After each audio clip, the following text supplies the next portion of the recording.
9월 사파이어에 대해서 설명해 드리겠습니다. 청명한 가을 하늘색을 담는 보석이 바로 푸른 사파이어입니다. 그래서 사파이어는 옛부터 하늘을 상징하는 돌로 여겨져 왔습니다. 사파이어는 그리스어, 라틴어, 히브리어로 파랑을 의미합니다. 덕망과 자애, 그리고 성실과 진실을 상징하는 사파이어는 교회의 상징으로 쓰이기도 하는데요. 현재 로마 바티칸 교양청의 추기경 전원이 사파이어 반지를 끼고 있는 데서도 알 수 있습니다. 이는 12세기 네네어스 주교에 의하면 시작된 전통으로 사파이어가 교회의 상징인 또 다른 옛부터 구약성서 출애굽기의 블루 사파이어를 그 투명함이 천체와 같다고 표현하고 있으며 십계명이 사파이어 새겨졌다는 설도 있습니다. 옛부터 사파이어는 누비와 함께 치료의 힘을 가진 돌로 여겨졌으며 불길한 것으로부터 인간의 건강, 생명을 보호해주며 평화를 준다고 여겨져 왔으며 옛 여성들은 사파이어를 가루내어 꿀로 섞어 분가루에 만들어 팩을 하여 잡티, 기미, 주근깨 같은 피부질환을 치료하기도 하는 등 여성의 화장품 대용으로도 사용되어 왔습니다. 영국인들은 사파이어가 폭력을 방지하고 선한 마음을 가져준다고 믿어 영국 왕가에서는 사파이어를 선호한 것으로 알려져 있어 앵공주, 다이애나 황태자비의 약혼 반지로 사파이어를 사용했다고 하네요. 다이애나가 약혼 반지를 사파이어로 받았다는 사실 하나만으로 약 18개월 동안 영국 내 사파이어 반지 판매가 폭발적으로 늘었다고 하는데요. 세계 최대의 사파이어 원석은 2.302캐럿으로 1935년 오스트리아에서 산출되었습니다. 10월 오팔에 대해서 설명해 드리겠습니다. 오팔을 찬찬히 들여다본다면 내부의 색이 둥둥 떠다니다가 놀고 있는 것처럼 보이는데요.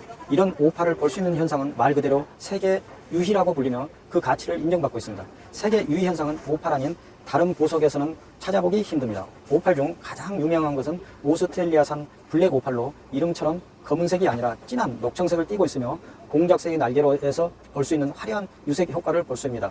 오팔은 그리스어로 오팔리오스에서 온 말로 귀한 돌이라는 뜻을 가지고 있습니다. 고대 로마인들은 오팔로 사랑스러운 아이라고 불렀으며 희망과 청순, 신과 사람의 사랑을 상징하며 오팔을 몸에 지니고 있으며 모든 병마로부터 보호받을 수 있다고 믿어왔습니다. 또한 이집트, 바빌로니아에서는 빛과 물을 지켜주는 부적으로 여겨졌으며 그리스 시대에는 미래를 예지하는 보석, 사랑과 로맨스를 상징하는 보석으로 여겨졌습니다. 오팔은 다른 보석과 달리 물은 성질이 있어 잘 깨지는 단점이 있습니다. 섹스피어에서 오팔을 변덕스러움 비유하는 것처럼 무지개 색의 변화가 변덕이나 바람기의 이미지로 비교돼서 중세에서는 일시적으로 불길한 돌, 불행한 돌로 여겨지기도 하였습니다. 그러나 세월의 흐름에 따라 오팔을 가지고 있는 약점은 사용하는 방법과 보관 요령을 커버할 수 있게 되었고 오팔은 나쁜 이미지도 쇠퇴하여 다시 한번 큐피트 스톤으로 부활할 수 있게 되었습니다. 여기에서 보시면 에디오피아 오팔, 핑크 오팔, 여러가지 오팔도 있습니다. 11월 토파지에 대해서 설명해 드리겠습니다.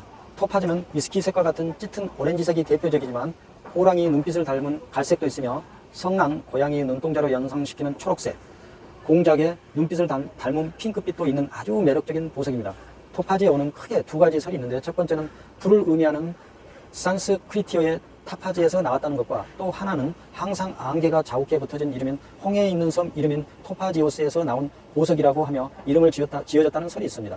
토파즈는 고대로부터 아름다운 건강을 지켜주는 보석으로 존중되어 왔으며 희망과 부활을 상징하는 보석으로 여겨져 왔습니다. 인도에서는 불을 돌로 불렸으며 이집트에서 태양의 신라의 상징이기도 합니다. 중세에는 토파즈를 베개 밑에 넣고 자면 육체의 힘을 회복하고 목에 착용하며 지혜를 얻을 수 있고 손가락에 착용하면 돌연사를 막을 수 있었다고 믿었습니다. 동양에서는 토파즈는 건강한 돌로 알려져 있고 기독교에서는 토파즈를 청렴과 결백의 의미로 힌두교에서 갈증을 막아주고 수명을 연장시켜주며 아름답고 종교적인 부적으로도 사용되기도 합니다. 토파즈는 가장 귀한 색은 자주색이며 임페리얼 토파즈로 알려진 붉은 톤의 오렌지, 오렌지 레드, 핑크톤 오렌지, 갈색톤 오렌지 등도 상당히 감나가는 색상입니다. 1970년대에 등장한 블루 토파즈는 무색을 열처리한 것으로 천연의 색이 아닌 가공의 색입니다.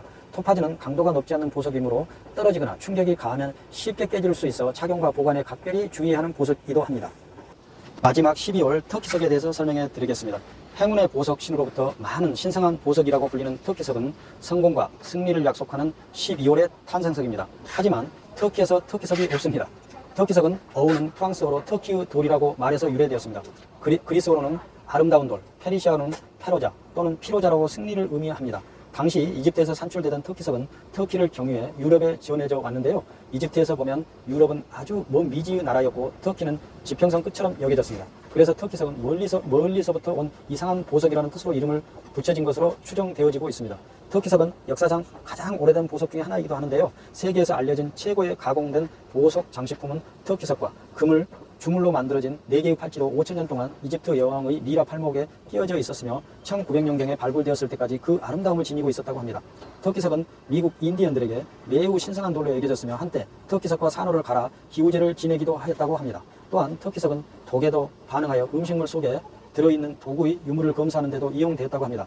터키석은 햇빛에 오래 노출되어 수분을 잃게 되거나 다공질 조직 속에 땀이나 화장품, 기름 등이 스며들며 색깔이 조잡하게 변하므로 터키석은 장식된 반지로 손을 씻을 때 반드시 빼놓고 착용을 해야 됩니다.